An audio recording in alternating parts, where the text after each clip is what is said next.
Muito boa tarde, oração ação. Alcançamos a felicidade. O que vocês acham disso? Alcançamos a felicidade. Claro que não a felicidade na vida, a felicidade experimentada, mas a felicidade como estudo. Alcançamos o tema da felicidade neste O Livro dos Espíritos. É o capítulo 1º da quarta parte. A quarta parte, capítulo 1º, tem por título Punições e Prazeres Terrenos. E o subitem que nós vamos estudar hoje, Felicidade e Infelicidade Relativas. Vamos fazer um estudo, começar um estudo sobre a questão da felicidade, palavra que encerra sonhos humanos nas mais diversas culturas. Claro que precisamos estudar essa felicidade porque se ela é a meta das nossas vidas, se ela é o objetivo dos nossos projetos, a qualidade do nosso conceito de felicidade vai determinar a felicidade relativa que pudermos alcançar ou a frustração e a infelicidade completa. Vamos entender isso. Qualquer pessoa, técnico, profissional, que precise fazer um projeto e que tiver mínima noção sobre elaboração de projetos, sabe que conforme o objetivo que alguém estipular num projeto, determinará se é possível alcançar o sucesso ou se aquele projeto está destinado ao fracasso.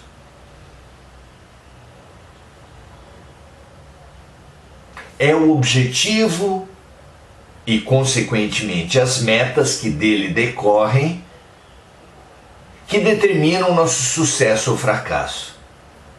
Vamos entender isso.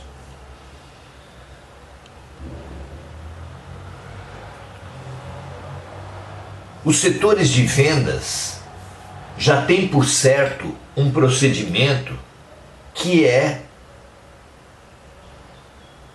determinante do fracasso. Os diversos gestores desses setores de venda, via de regra, estabelecem para os vendedores metas inalcançáveis, com prêmios fantásticos, com a ilusão de que, correndo atrás desses prêmios, seus vendedores alcançarão uma produtividade fantástica. Porém, geralmente, esse sistema é gerenciado de uma maneira a dar efeito contrário. Metas inalcançáveis geram frustrações generalizadas. E frustrações generalizadas geram desestímulo. E desestímulo gera uma queda de produtividade. Então, se o possível alcançar 5.000 de venda, e eu estabeleço que com 10.000 os vendedores ganharão um prêmio, um adicional de R$3.000,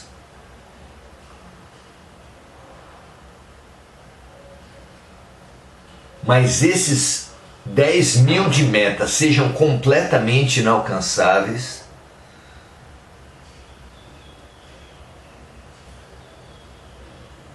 os vendedores acabarão se desestimulando, deixando de produzir aquele pouco acima do normal que seria alcançável.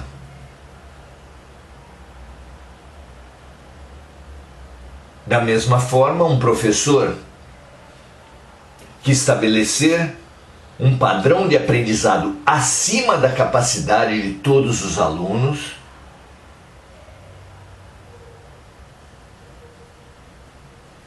será obrigado a dar notas baixas para todos, repetir a todos e frustrar a todos.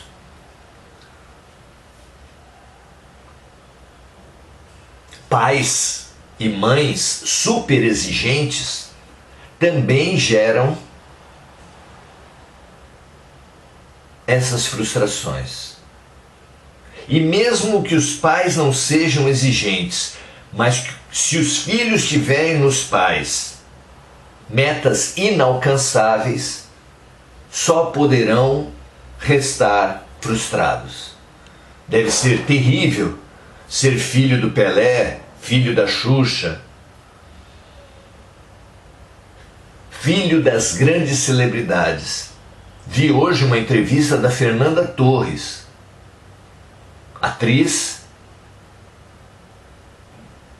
filha da Fernanda Montenegro, um gênio da cultura brasileira em termos de interpretação, em termos de atriz.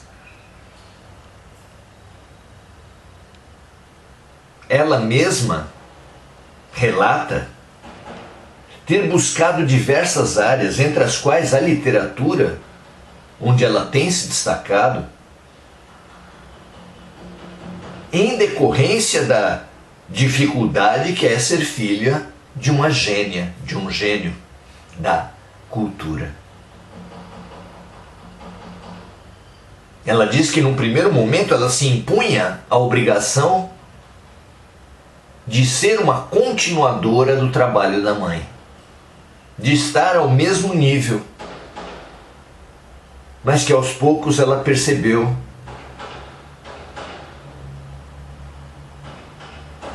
que cada ser humano tem necessariamente características e uma trajetória diferentes, mesmo que nas mesmas áreas. E que, sem falar isso, mas nós sabemos, todos nós sabemos, e repetimos agora, colocar para si mesmo metas inalcançáveis é a base do fracasso, é a base da derrota, é a base da frustração. Vejam o que fazemos conosco nos casamentos. A frase típica dos casamentos, que encerra as cerimônias tradicionais, é: e serão felizes para sempre. Assim concebemos nos filmes, nas histórias. Vejam só, meus amigos, com o casamento seremos felizes e para sempre. Quem tiver essa meta, e a nossa sociedade se estabelece essa meta, será obrigatoriamente conduzido ao fracasso. Jesus pergunta: cegos guiando cegos, só pode acontecer o quê? De ambos caírem no buraco. Um buraco, esse ambiente escuro, onde não se tem perspectiva de quase nada. Apenas se olharmos para cima.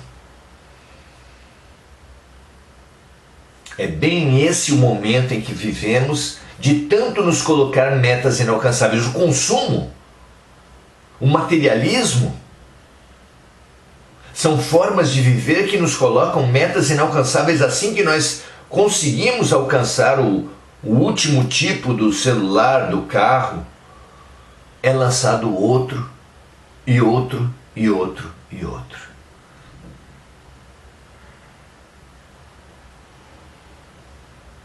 No momento mesmo em que conseguimos os meios para andar completamente na moda, a moda muda. O sistema precisa e se baseia na nossa frustração.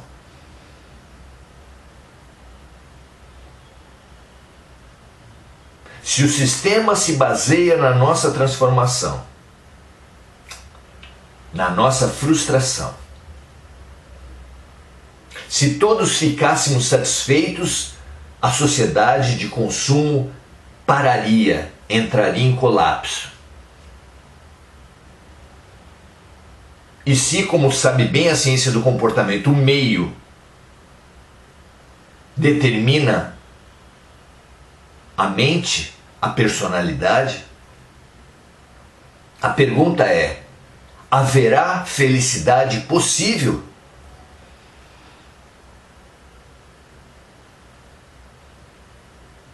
Repetimos. Se o meio está estruturado na nossa frustração, se o meio determina a personalidade humana, haverá uma felicidade possível? Por essa lógica, é claro que não. Mas a ciência do comportamento materialista ignora que o meio de agora não determina necessariamente nem completamente a personalidade. E isso qualquer pai, qualquer mãe que tenha 2 filhos sabe bem. Até gêmeos univitelinos apresentam muito cedo personalidades diferentes, mesmo sendo cuidados igualmente. Não é assim?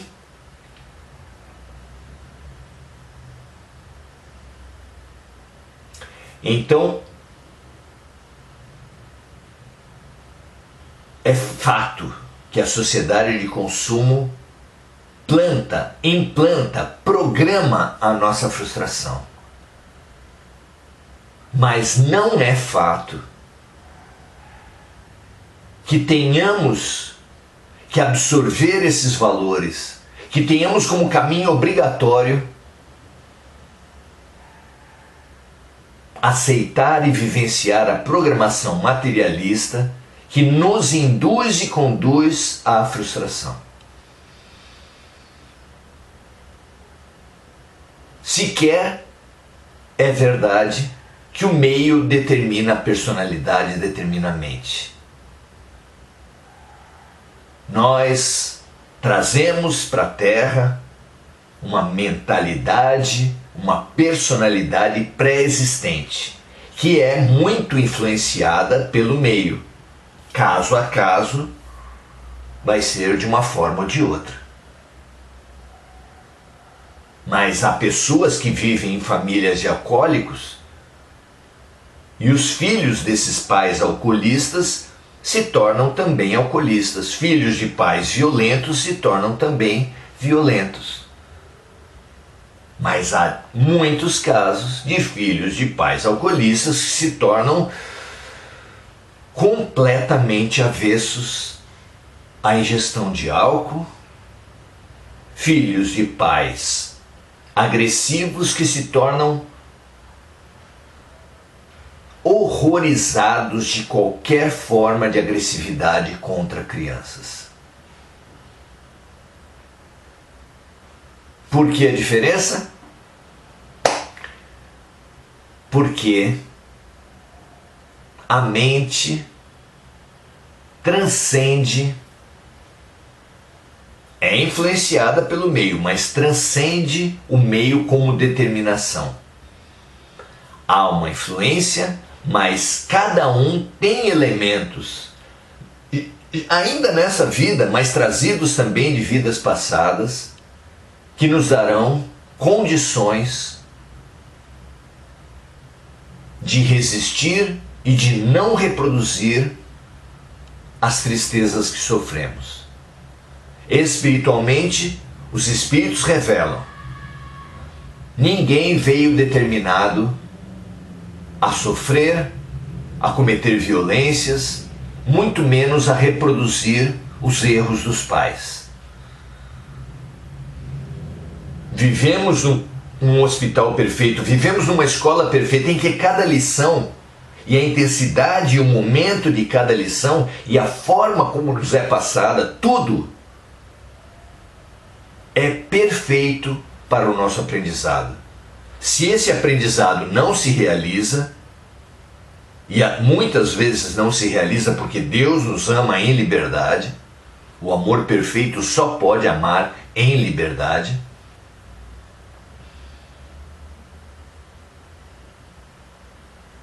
Se isso não acontece, é por nossa decisão infeliz. Porque muitos de nós, no sofrimento programado, cuja programação nós participamos, e muitas vezes nós escolhemos, mas muitíssimas vezes nós fracassamos. E ao invés de viver as dificuldades em aceitação, com paciência, com resiliência, dispostos à transformação e à autotransformação, vivemos em revolta, em impaciência, em intolerância, em pena de nós mesmos. E tudo isso, todos esses sentimentos, são gasolina. Agem, funcionam como gasolina nas dores que passamos. Vamos lá então, questões 920 e 921 de O Livro dos Espíritos, capítulo 1, Punições e Prazeres Terrenos, item Felicidade e Infelicidade Relativas. Questão 920, Kardec pergunta assim: o homem pode desfrutar na Terra de uma felicidade completa? E a resposta é não, porque a vida lhe foi dada como prova ou como expiação. Mas depende dele suavizar seus males e ser tão feliz quanto lhe seja possível sobre a Terra.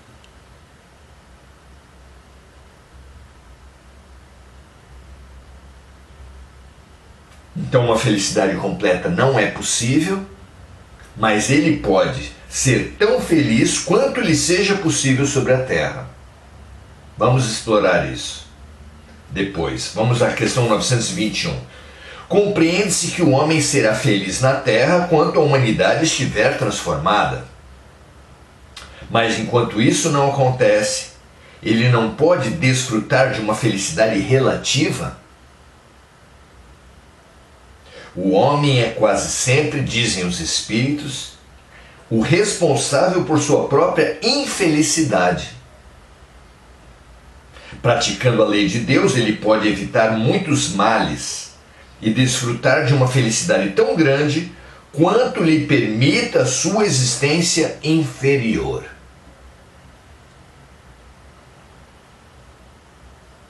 E Kardec comenta assim: o homem que compreende bem o seu destino futuro compara a sua existência presente com uma rápida passagem por uma hospedaria precária.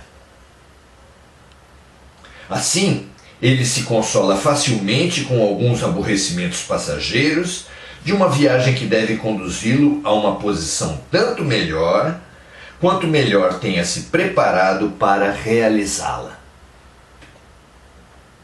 Somos punidos já nessa existência pelos excessos que cometemos contra o nosso próprio corpo físico. Sabemos disso. Se voltarmos à origem daquilo que chamamos de nossas infelicidades terrenas, veremos que, na maioria dos casos, elas são a consequência de um primeiro desvio do caminho reto.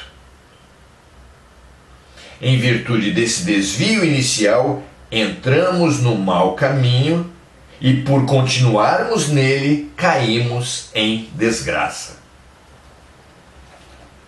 Muito interessante, não é? Temos mais cabimento ainda numa comparação com pessoas acolhidas numa grande instituição e que não gostam da comida, não gostam das atividades, não gostam nem mesmo das pessoas, da feição das pessoas todas tristes, chorosas, tensas. E vamos supor que esses todos descontentes com o acolhimento da instituição busquem uma reunião com a coordenação e lá façam suas queixas. A comida sem graça, as atividades não oferecem prazeres e às vezes mesmo oferecem dores. As outras pessoas todas tensas, sérias, algumas chorando. E a direção daquela instituição, depois de ter ouvido largamente as muitas queixas, faz apenas uma pergunta: vocês acham que estão num hotel? E as pessoas, claro, os quartos, as camas, as televisões, as comidas. E a direção da instituição comunica para eles: não se trata de um hotel, mas de um hospital. Realmente, como os espíritos disseram, a perspectiva que nós tivermos da vida presente, a expectativa, os objetivos que forjarmos frente à vida presente, como nós também colocamos no início da nossa reflexão, determinam a nossa felicidade ou infelicidade.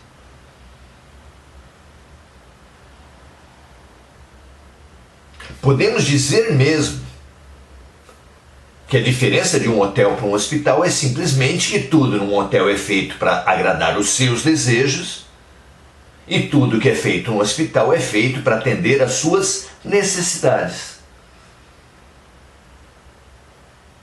Não é assim? E dizemos mais, que aquele doente que estiver plenamente consciente do risco tremendo que ele passa com sua doença, da dificuldade que é alcançar uma cirurgia necessária, a dificuldade perante os exames, perante os quadros que se agravam de repente, as dificuldades financeiras, o apoio familiar, quando estiver no pré-operatório, na sala que antecede a ida para o centro cirúrgico, ele pode ser feliz se estiver plenamente consciente do risco que passava, da falta de apoio familiar que muitas pessoas sofrem, da falta de recursos, da falta dos próprios exames que às vezes são muito demorados e se tornam inválidos e precisam ser refeitos, e da falta dos recursos dos hospitais e dos médicos. Quando ele chega no pré-operatório, ele pode dizer: graças a Deus, ainda bem que serei cortado, ainda bem que irei sofrer as dificuldades do pós-operatório, sem isso estaria morto. Atrás de mim, muitos não chegaram até aqui. É ou não é? Vejam, meus amigos, a perspectiva, as expectativas, os objetivos determinam a sua felicidade ou infelicidade. Quando Jesus fala, e os Espíritos aqui confirmam que a felicidade não é desse mundo, não é porque tenhamos vindo destinados à infelicidade, É apenas porque nós, os habitantes desse mundo, não temos uma perspectiva maior do que o seja feita a minha vontade, assim na terra como no céu. Essa é a nossa estreiteza, essa é a nossa limitação. Perante essa nossa expectativa, tudo que não atende aos nossos desejos é infelicidade. E nem a vida, nem as outras pessoas, muito menos Deus, existem para atender os nossos desejos, mas sim para atender as nossas necessidades. Jesus pergunta: qual é o pai cujo filho lhe pede um pão e ele lhe dá uma pedra? Qual é o pai que o filho lhe pede um peixe e ele lhe dá uma serpente? Questiona mesmo, se vós, sendo pais imperfeitos, dão o que seus filhos precisam, quanto mais lhes dará o Pai perfeito que está nos céus.